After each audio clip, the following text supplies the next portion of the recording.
Ma'am, kasi ganito yan, ano?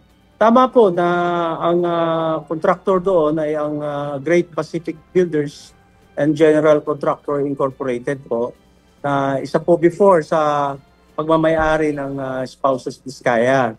Okay. Yung kontrata po yan ay nahahati po sa dalawang phases po. Phase 1 and Phase 2. Okay. Yung Phase 1 po ay meron na pong certificate of completion. Tapos na po yun, ma'am. Mhm. May meron na pong certification galing kay Mr. Manny B. Bulusan, ang Office District Engineer ng nasabing project po sa South Manila District Engineering Office. Okay? Mm. So, ang kontrata po ay nag-umpisa noong October 11, 2023 at natapos po noong October 4, 2024 at may award po hanggang January 2, 2025. Now, yung phase 2 po, yung phase 2, kasama rin po yan yung panayan, yung tawag dito, yung kontratang yan. Ongoing po ang works po dyan at within 3 months, supposed to be matatapos na yan. Yan po pinapakita po ninyo, yan po yung Cinematech room. Okay? Yan pong Cinematech room na yan, na nakita po ni Yusek Claire Castro, ay hindi po nakuhang kontrata ng Great Pacific Builders and General Contractor, Inc. Iba po ang gumagawa niyan, ma'am. Ang gumagawa po niyan ay ang Shutterbox Solutions and Services Corporation. So, hindi po kasama sa kontrata ng Great Pacific Builders and General Contractor, Inc. Yung ginagawa po, yung pinapakita po ninyo kanina na may civil works po na ginagawa sa loob. So, ibig sabihin, nakabukod po yung kontrata nung cinema. Hindi yun bahagi nung pasok sa kontrata ng mga Diskaya. Totoo po, ma'am. I see. So, ano lang po yung covered nung sinasabi po ninyo na phase 2? Yung phase 2, buong pan po yun. Yung sa buong building, sa outer part, sa inner part po. Okay. Pero yung pinapakita po ninyo dyan sa monitor, hindi po kontrata po hindi po kontrata yan ng Great Pacific Builders po. I see. Ang nakakuha po ng kontratang yan ay si Chatterbox Solutions and Services Corporation po. Okay. So, yung pong sinasabi na kontrata po ng Great Pacific Builders na 107 point something million pesos, ano po yung sakop nito? Buong building po, inner and out. Ito po yung phase 1 and phase 2 na po ito.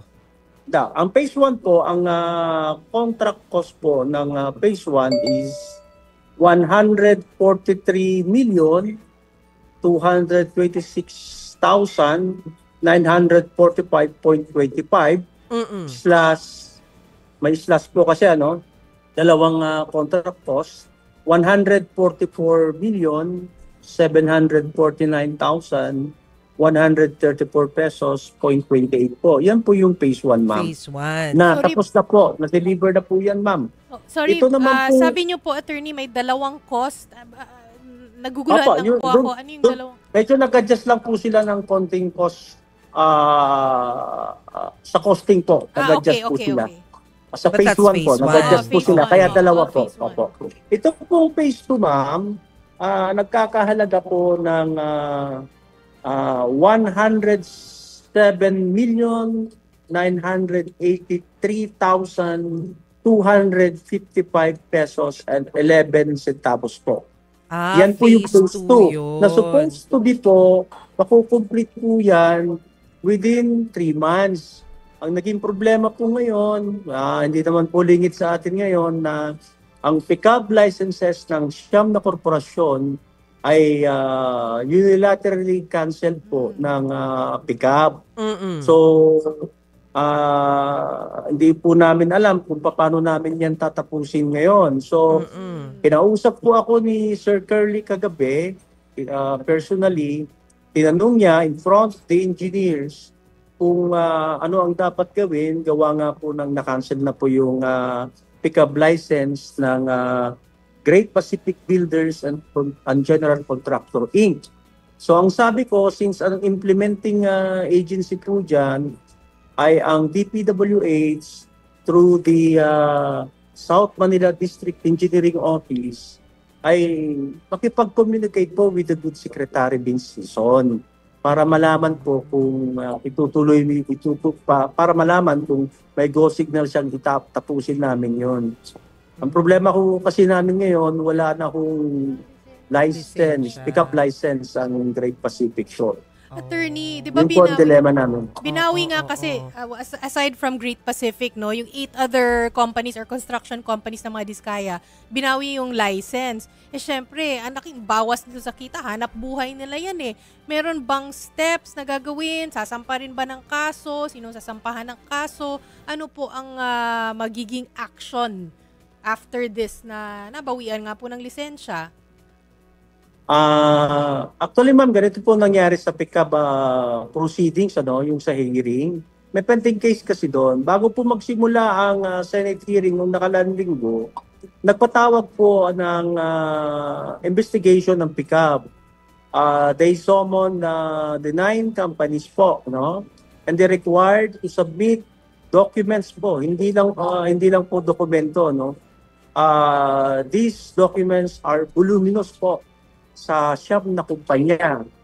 So, dahil po marami, we filed a motion for extension.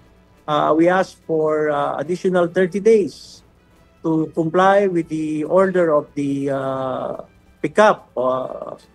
So, ang nangyari po, during the interregnum, hindi pa po nire-require kami ng pickup to file a verified answer to the allegation po. And then, yun nga po, sa August 25 pa sana matatapos yung 30 days. Ang naging problema po, unilaterally, kinancel na po ng pickup ang 9 licenses ng mga kumpanya po, based doon po sa testimony ni Madam Sara na nagkakaroon daw po ng simultaneous participation sa bidding.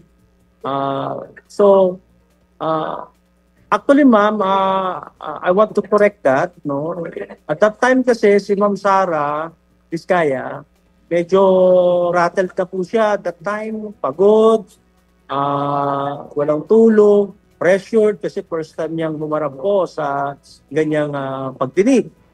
So, at napakagaling po naman nung nagtatanong si Senator Jingo Estrada po, sabi po yung senador, na-mix up po siya, na-rattle po siya. So, hindi siya nakapag-focus dun sa proper question na tinatanong po ni Senator Jinggoy. Kaya po nasabi niya na sabay-sabay, sabay-sabay na nagbibig, siyempre ng may-ari. So, medyo hindi na ho siya focus at that time. Nakausap ko rin po siya. Medyo pressured na po siya kasi hindi nga ho siya sanay. And then puyat pa, pagod. Yung sa 9 corporations po na nabanggit niya sa Senado, ako, I'm speaking dito po sa mga dokumentong hawak ko, ang spouses Diskaya po, lalo-lalo na si Ma'am Sara Diskaya, ay nag-divest na po sa 8 korporasyon po. Kaya yung Alpha at Omega na lang po ang hawak niya. Yung iba pong 8, wala na po siyang, hindi na po siya hands-on doon, ma'am.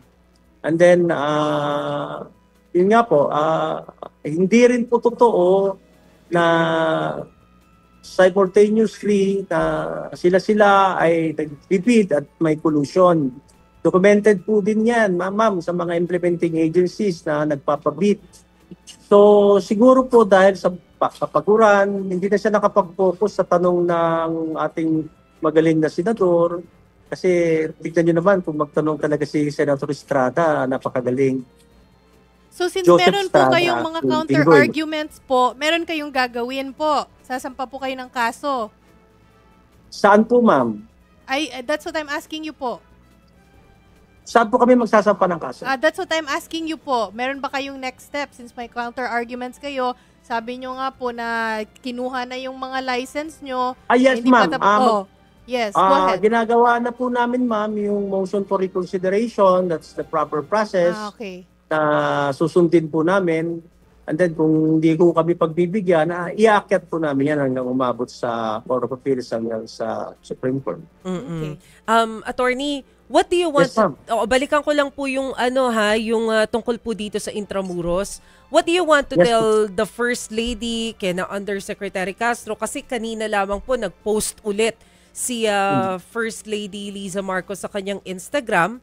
Sabi po niya, meron siya tinatanong na, what did we get? Leaking roofs, cracked walls, unfinished theaters, ceilings already stained with water, all in a building that hasn't even opened. Seriously, mahiya naman kayo. Pati ito, ninakawan nyo ng dignidad. Ano pong gusto nyong sabihin sa Malacanang? Ma'am, with all due respect po sa ating First Lady po, yung pong leak, totoo po yun kasi nagpapunta po kami ng field engineer, bakit nagli-leak? So, yung downspout po, no, yung tubo na nag-absorb po ng ulan, may takip po yun eh. Nagulat sila nung nag-inspect sila, bakit nagli-leak? Nung tinignan po nila yung pipe, meron pong bote ng soft drinks. Okay, sabi po ng field engineer na nag-inspect. So nagtataka sila, bakit merong bote doon? May sarahan po yun. So yung pong naman, yung nakaprotrude na nasa labas na downspout po, yan po ang specifications po. Sinundan po ng kontraktor ng Great Pacific base po sa historical recommendation po ng Intramuros. Yan po yung sagot namin dyan. At paumanhin po kay First Lady po na hindi naman po namin sinasadya yung pangyayari. At doon sa civil works na ginagawa, yung ongoing pa po dyan, nung pumunta si Ma'am Claire Castro, kagaya po ng sinabi ko sa kanina, na ito po hindi po gawain or ginagawa or kasama sa kontrata ng Great Pacific Builders and General Contractor Inc., kundi po ito'y kontrata po ng Chatterbox Solutions and Services Corporations po, ma'am. Umikot po kasi si Jose Castro dyan, hindi lang naman po yun yung napansin niya. Halimbawa po yung isang kwarto, parang sinisita nila na bakit hindi man lang naka-tiles, bakit cement finish siya. Tapos halimbawa yung elevator, hindi pulido daw yung pagkakagawa, meron siyang pinapakita na hindi maayos yung finishing. Kumbaga. At ang sabi din po niya, titingnan nila dahil possible daw po na magkaroon ng civil liability at saka baka po makasuhan ng estafa ang mga diskaya. Depende po sa magiging resulta ng investigation nila. Your comment on that po, Attorney. Nire-respect po namin yan kung ano po yung sabi ni Attorney Claire Castro.